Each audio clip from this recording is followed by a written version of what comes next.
Hi, Kristal. Hope you're doing great. So, let's see here. We're going to do some triad inversion stuff and some interval stuff and some golden hour by Chilled Pig stuff or whatever, whoever it was.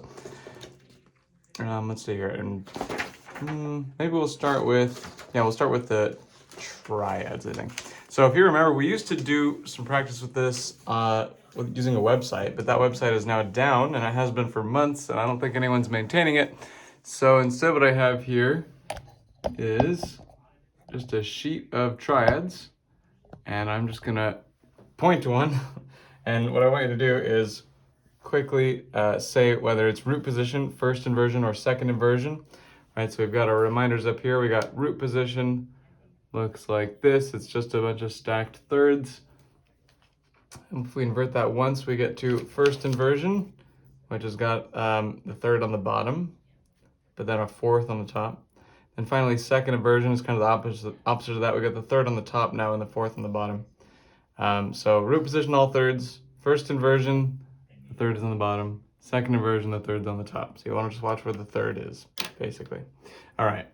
So let me point this down here so I can zoom in a little bit more. What I would recommend doing, so what I'm going to do is I'm going to point to one, and you should probably pause right after I do that so that you get a chance to say out loud what it is before I say what the correct answer is, because I'll only give you a second here or something, or a couple seconds. So let's see here. Let's start with, let's just do it in order. Why not? Okay. Well, no, that's too easy. Okay, we're gonna start with number 6. All right, that one was root position. Let's go to number 12. That one is second inversion. I feel like I'm like Dora, and I'm like, can you spot the inversion? And then I'm like expecting the audience, in this case you, to actually say out loud what it is, like as if I can hear you. Okay, anyway. All right, number 13. That's first inversion. Let's do a couple more here. Let's do 30. That is also first inversion. We'll do number 1. That's root position. Number 2 is first inversion. And there we go. Excuse me. Now, if you'd like some extra practice with these, what I would recommend doing is go back through these again, right? Rewind the video a minute or whatever it is, and try to play all of these, right? So I'll point to one, you can pause, and then you can, I'm gonna say, let's identify the, I forget if we end up doing the bottom or the top note. Let's see. I mean, you can use either one, whatever kind of makes more sense to you. For some reason, I always think it's easier to identify the bottom note and then do it from there. So, you know, the thing that unites all of these is that they're all in the key of C or A minor, right? There's no sharps or flats. So you only have to worry about the white keys. So for example, with number 2, you know it's first inversion, and the bottom note there is F. So that's all the info you need to do that, basically. Well, you can't see what I'm doing, but it's I'm playing F, A, D, because that's the note. Those are the notes there. Here, I'll kind of zoom out again. Although now it's kind of hard to read the paper. But for example, you know, number 3, right? It's second inversion, and the bottom note's a G, and you know it's all white notes, so you can just, that's all the info you need to play that, basically. But anyway, so you could definitely try that. That would be good practice, but we'll be doing that most likely next time I see you in person. Also, hope your trip was good. I'm looking forward to hearing about that. Okay, so now we're gonna move on to some intervals. Because so far, the only intervals that we're really practicing when we spot chords is, you know, thirds and fourths, basically. And obviously there are way more intervals than that, and it's pretty useful to be able to spot them. So this sheet has harmonic intervals, as in, you know, played together in harmony, and melodic intervals, as in played separately, one after the other, and, you know, to create a melody. So we'll start with the harmonic intervals, which are much easier. in my opinion. So let's see here. So as a reminder, I don't know if this is super easy to remember, like in the moment when you're trying to sight read something, but the even numbered intervals, so the second, fourth, sixth, etc., those ones are all going to be a little lopsided in that one note is on a space and one note is on a line, you know, always. So those are the even numbered intervals. And then the odd numbered intervals are, you know, look a little more symmetrical. They're either two spaces or two lines. And that's of course always the case. So for example, if we look here at number 3, that right there is a what? That's right, a fourth. But anyway, you can see it's a line and a space. So that's of course going to be the case for the second and the sixth and the octave, right? And then if we look at something like number 8, which is a what? That's correct, it is a fifth. Sorry, I'm really leaning into the Dora thing here. I'm kind of hyped about it. Okay, that's a fifth. And you can see I don't know, it just looks very symmetrical. Like if I zoom in, I don't know, it's very aesthetically pleasing, I would say, a fifth. I mean, here's another one, right? They're just very like orderly. There's a line in this case going straight down the middle of them. Of course, it could be that it's two spaces instead of two lines, but either way, so for example, number 1, right? That's also a fifth. It's just a space, just like that. But anyway, so I don't know how easy that's going to be to keep in mind as you do this, but I'd say it's mostly helpful for octaves because it's hard to tell whether something is a seventh or an octave a lot of the time. But if you can remember that octaves are the lopsided looking ones, then that'll help you figure it out. So, all right, here we go. Let's start with, actually, let me zoom in a little bit more. Start with number 2. So pause here if you want some extra time, because I'm going to tell you the correct answer in a second. That is a third. Okay, let's do number 6. That is a second.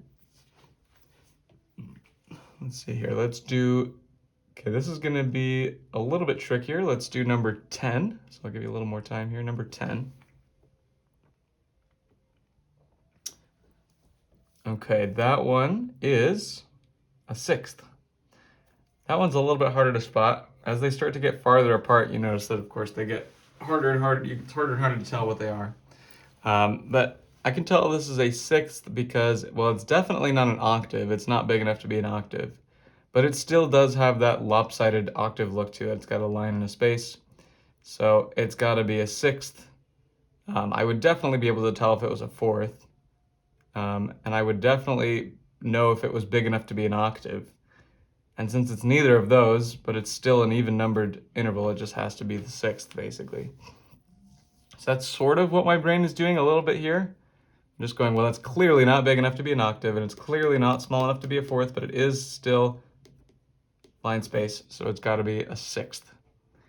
Okay, let's do a couple more here. Let's do, why not, number 9. So pause here if you want some extra time. Okay, so number 9 is a sixth. Again, same deal, not big enough to be an octave, not small enough to be a fourth, but it's still lopsided. So, sixth it is. Okay. Let's see here. Let's do like 1 or 2 more, and then we'll move on to the melodic intervals, and then I'll stop torturing you with all of this. Okay, here we go. Let's do, I don't know, how about number 12?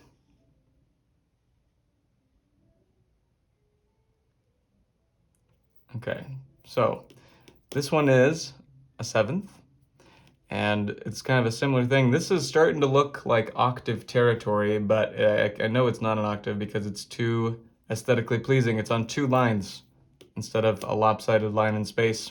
So that's how I know it is definitely not an octave. That's got to be a seventh. And of course it is, it's G to F. There's a place for us. Anyway, okay, G to F. All right, let's do one more. As I promised, we'll do an easier one here. But again, speed is the name of the game here, so shout out something as quickly as you can, even if you're wrong. I'd rather you go fast than be right when it comes to this in particular. Okay, number 18, go. That's right, that is a fourth. Okay, sweet. So let's move on now to the last part of our sort of hard work section here. And we'll get on to the more fun stuff. Okay, so these are substantially more difficult. So we're just gonna do, 3 or 4 of these for now, and we'll kind of build it up as we go along. But so these are our melodic intervals. What you want to sort of do is imagine in your mind's eye that they were stacked on top of each other instead of separated, and kind of imagine what interval that would make if they were. So, for example, number 22 here, you want to sort of take this F and mentally push it over until it's underneath this A. Oh, sorry, this is bass clef, I just realized, so that's A and C. So take this A and kind of mentally push it over until it's underneath the C and just go, okay, well, what interval would that look like, right? What harmonic interval would that look like? So in that case, that's a third. All right, here we go. Let's do number 28, quick as you can. That is, of course, a third. It's going space, space, right? It's just going up to the next space. Got to be a third. Okay. Number 25. That one's not too bad, right? That's a second, of course. Just going up by 1 step. Let's do 2 more. Number 26.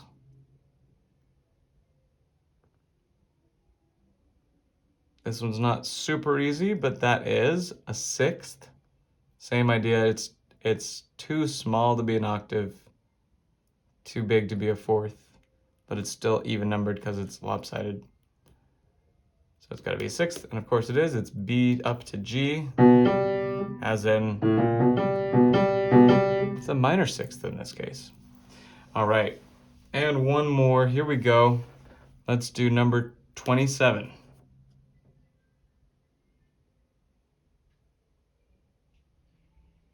So this one is a seventh. This one's a little bit harder to spot just because one of the notes is off of the staff a little bit, right? So, but of course that is still a space note, and this is a space note, so it can't be an octave, even though it looks roughly octave distance. But it can't be an octave, right? It's 2 space notes, so it's got to be a seventh, and of course it is. It's C to B, just like that. All right, cool. I will leave it there with that. So let's move on to the more fun stuff, such as Golden Hour. But we should get some sheet music going for some of the other stuff you were talking about. It's good to have options to play at home. That way, whatever you're in the mood for, you can start with that, and just to get you to the piano and get you playing and having fun and everything. So I'm going to draw your attention to the bottom of page 1 because that's going to be the most challenging part of this, right? So since we didn't set a deadline last time, because you were traveling. So this week we said we would set one. So I'm gonna say you should be able to play all the way from the start of page 1 to the bottom of page 1 by the next time I see you next week, right? That's gonna be your deadline. Unless you're traveling again, but if you're not, that's your deadline. Okay. But I am gonna, draw your attention to this last measure because we've gone over a lot of the page 1, right? We know what's happening there. So the way that you want to practice this, as a reminder, we need to, this note here, this E, let me zoom in even more. Okay. This, oh my God, can you still see it? Of course not. Okay, I'll just keep it over here if I can. This note here, this E, I'm gonna sort of bracket it. That is gonna have to be played by the left hand, which is of course not playing these notes down here. So this right hand note is gonna have to be played with the left hand because E to F sharp is a huge gap. I can't reach that. I don't think you can reach it because I think you said you could only do, I think you have a similar range to me, which is like around a 9th or a 10th is kind of what's comfortable. Although this is a 9th, but the fact that we have to go diagonally from the E to the F sharp adds distance, and it's also farther away than like this ninth. So yeah, that's going to be hard to reach, so we're going to put that E in the left hand. So what that means is your left hand's going to have to break from its usual pattern. So if I start here, right, normally we just do that again, right, does it 4 times. But what you're going to have to do is play this with your thumb here. So I'm going to start right here. I'm going to kind of point along where I'm at. Oh, I'll use the pencil because it's a little easier. Whoops, that's still... I almost said the pencil's still on. God. Okay, here we go.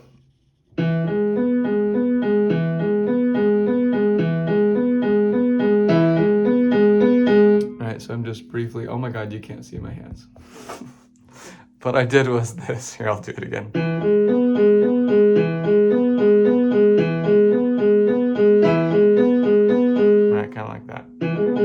So as I get closer, I'm switching to my second finger on B instead of my first. So I start like this, right? But I kind of transition to this right before. So that way I can play octaves right there. Right. Okay, meanwhile, the right hand is gonna have to go like this. So we got 2 different things happening. In the bottom, we got... Of course, left hand's going to take that E, so it'll be more like... But then the top part, we got 1, 2, 3, 4, 5, 6. So together, it's going to have to be kind of like that. Or I guess it would be... Or sorry, it was this here. So it'd be... let's see. Like that. So the way that you're going to have to do this is make sure that you can play right hand separately and left hand separately, like very, very comfortably before you bother putting the hands together. So the right hand should look something like this, right? We got, I would use maybe, you know, thumb at first, but then transition to second finger. So you can go 2, 1 there. So that's just, you're just doing this while you're holding an E up top. That's pretty much it. And then what you're gonna have to do is your pinky's gonna have to play F sharp on beat 4. And while you're holding that down, your right hand goes G sharp, B. So it should look like this, basically.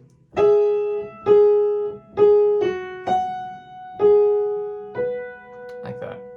Now I'm not sure how tricky that's gonna be because I don't know if we've done a lot of this, like holding one thing while you play other things with the same hand. So I'm gonna say, you know, pause here and try that yourself right now several times, and then, you know, like that. All right. If you can't do that, then don't put the hands together just yet, right? We want to make sure we can do that plus what the left hand is going to do. So, I'm going to assume through movie magic that you have paused and practiced that. And now you're ready to do it with me here. So let's try this really slowly, just right hand here. All right, 4, 5, 6. 1, 2, 3, 4, 5, 6. Let's do a couple more. 4. Actually, let's just loop it a couple times. 4, 5, 6.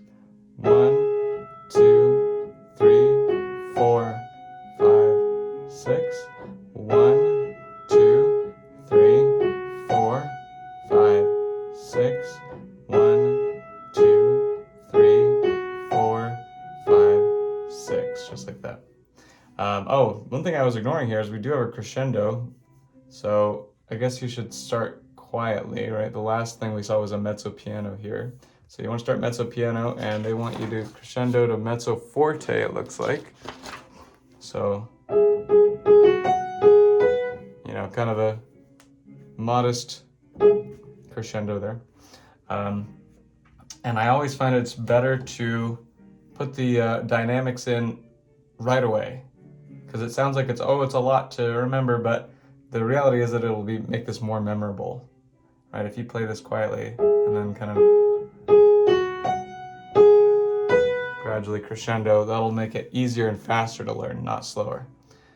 Okay. Let's see here. Okay. So once you're comfortable with that, go a little faster. Yeah, I would say make sure you can do it at about that speed reliably before putting the hands together. All right, just like that. Okay. Same idea. Left hand has a much easier job, I would say, right? But starting here, you just have to go. And don't worry about getting it for exactly an eighth note, right? We have the pedal done anyway. There's no way to tell the difference. Right?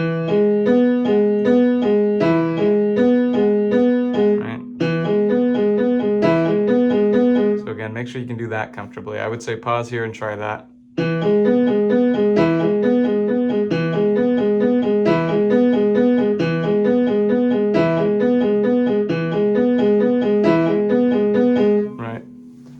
And only then should you try to put the hands together, so that would look roughly like this. Right?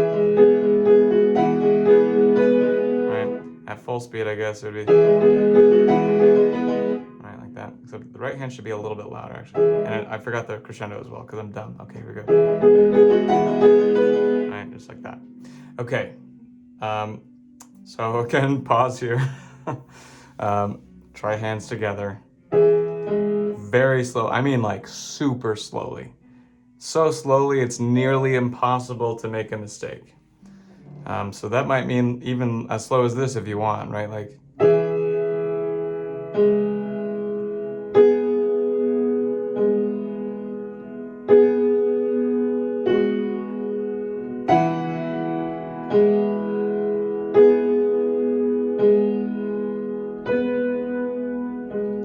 Don't be afraid to go comically slow. That's how people get incredibly good at piano. So they do that a lot. Okay. And then of course you can speed up a little bit.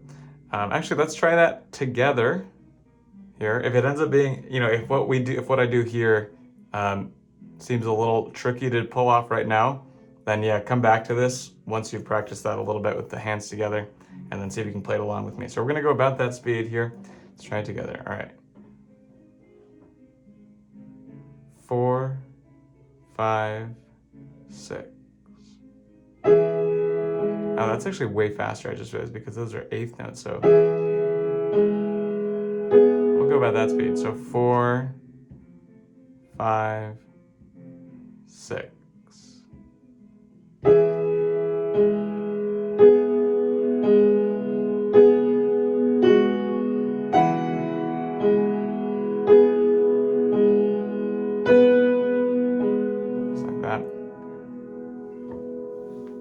And let's do like 2 or 3 more of those. There we go.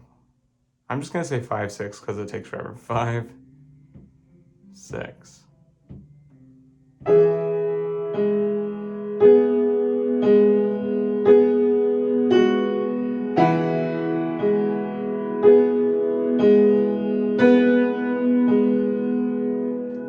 Now, if you can, try to make sure that this is still heard as part of this melody. It may be switching hands, but that doesn't mean it's magically not part of this melody, right? So you should still be able to hear, like, although it is kind of hard, there's a lot going on that beat, but do your best, right? You want the audience to hear bum bum ba da da da da. Right, that's the goal. Dum, bum, ba, da, da, da. Okay. Yeah, it's quite tricky though. All right. And the last couple times here. 5, 6.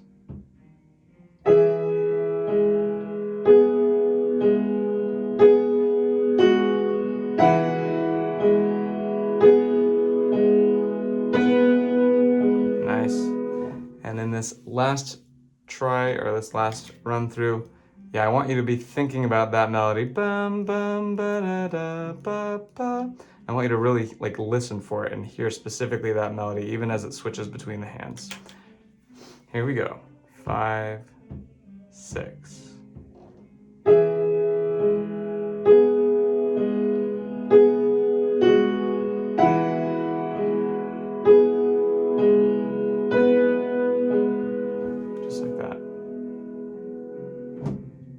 And there we go. All right, I think that's probably a good stopping point. Because I think you know what to do here. I got some good practice in at the beginning, and that should, oh yeah, I guess the last step here, right, is gradually speed it up. Of course, I would recommend a metronome because it gives you structure, and structure is everything, at least in my opinion. So I do recommend using that, so that way you can go up 5 beats a minute once you can do this, say 4 times in a row, something like that. And then try it 5, right, every time, 5 beats a minute up. But anyway, and then eventually you can, do it full speed. All right, cool. I will call it there, and I will see you next week with, of course, this whole page learned. You'd better. Just kidding. There's no consequences if you don't, but do it anyway. Try it anyway if you can. All right, see you next time.